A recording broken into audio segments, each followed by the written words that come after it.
CBS News Chief White House Correspondent Major Garrett is in Milwaukee, Wisconsin. Major, the headline today should be that rally you covered last night. Instead, we're talking about Donald Trump reshuffling his top-tier staff yet again. What do we know about the changes? So Steve Bannon will be the new CEO. Who is Steve Bannon? Well, he is the very talented and very conservative and very aggressive impresario of Breitbart News, a conservative website, more conservative, more intense, more inflammatory than the Drudge Report.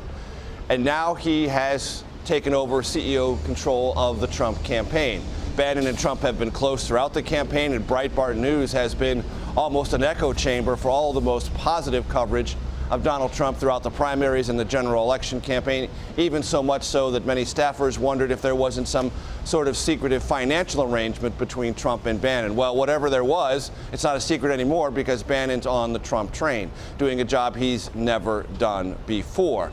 That's also true of the new campaign manager, Kellyanne Conway, a well-known Republican pollster experienced in messaging and focus groups, but has no previous experience whatsoever managing a major presidential campaign. So what Trump has is two people who he believes in, but who have never done the jobs he's asking them to do. And the shakeup comes amid sliding poll numbers and a sense among Republicans that if there is not a rapid turnaround of trajectory in the Trump campaign, all might be lost. So these two people come in with no experience. They have capabilities and skills, to be sure, but no precise experience for these new jobs, and they're doing so at a time of maximum pressure, dare I say peril, for the Trump campaign. Now, Paul Manafort, he keeps his position as chairman, but you can't help but to wonder a little bit. I mean, when we've been talking about him over the past few days, it's been in regards to the news that he's being investigated by Ukrainian officials, a possible connection to political corruption, and accepting millions of dollars in money. I gotta wonder, is this an indication that Paul Manafort is actually out the door in regards to this campaign?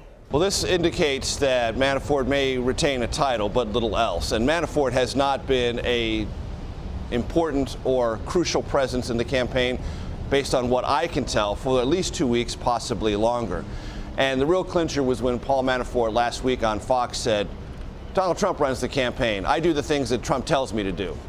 Well, that was a very solid indication that Trump wasn't telling him to do much, and there wasn't much for Manafort to do.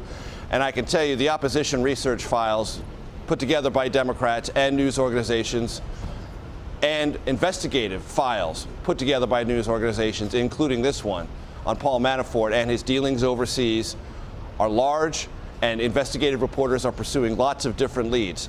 Some of them about what Paul Manafort did as a political consultant, what he may have done as far as lobbying for foreign governments. Did he receive, as ledgers in Ukraine indicate, off the record cash payments of up to millions of dollars from the pro-Russian government at that time, which has been deposed, but is still a relevant campaign issue? All of this is swirling around Manafort, and the unmistakable impression you get from Trump and those around Trump is this negative cycle of news was bad, it was likely to get worse, and Manafort had already been sort of eased out of major decision-making responsibility, so bring in new leadership and put him on the shelf, and that appears to be what's happened. All right, Major, let's turn to that speech last night. Donald Trump tried to appeal to African Americans in his speech. He also criticized the demographic relationship with the Democratic Party. At one point, he said the Democratic Party has failed and betrayed the African American community. I was following along with some of your tweets, Major. A couple of points that you made on Twitter. You said that the speech was a good one, that it will resonate, but that this appeal to African Americans was done in one of the whitest counties in the state. And he also said this about Hillary Clinton. I want to play it for our viewers. I'm asking for the vote of every African-American citizen struggling in our country today who wants a different and much better future. The African-American community has been taken for granted for decades by the Democratic Party, and look how they're doing. It's time to break with the failures of the past. We reject the bigotry of Hillary Clinton, which panders to and talks down to communities of color and sees them only as votes. That's all they care about, not as individual human beings worthy of a better future. They have taken advantage. So, Major, a good speech there, one, as you point out, that should resonate, but delivered to an audience that isn't part of that message. So between pandering and being ignored, what's the choice there for African-American voters? Well, it's going to be a speech that many voters who were there will well remember, and many supporters of Trump will probably watch and send to their friends. But does it carry any weight beyond that? And the location is important. We were in a place called West Bend, Wisconsin, about 45 miles outside of Milwaukee, in a place called Washington County. 96% white, according to the last Census Bureau report, the whitest big county in all of Wisconsin. And we looked at the crowd, which was massive, absolutely standing room only, waited hours and hours for Trump.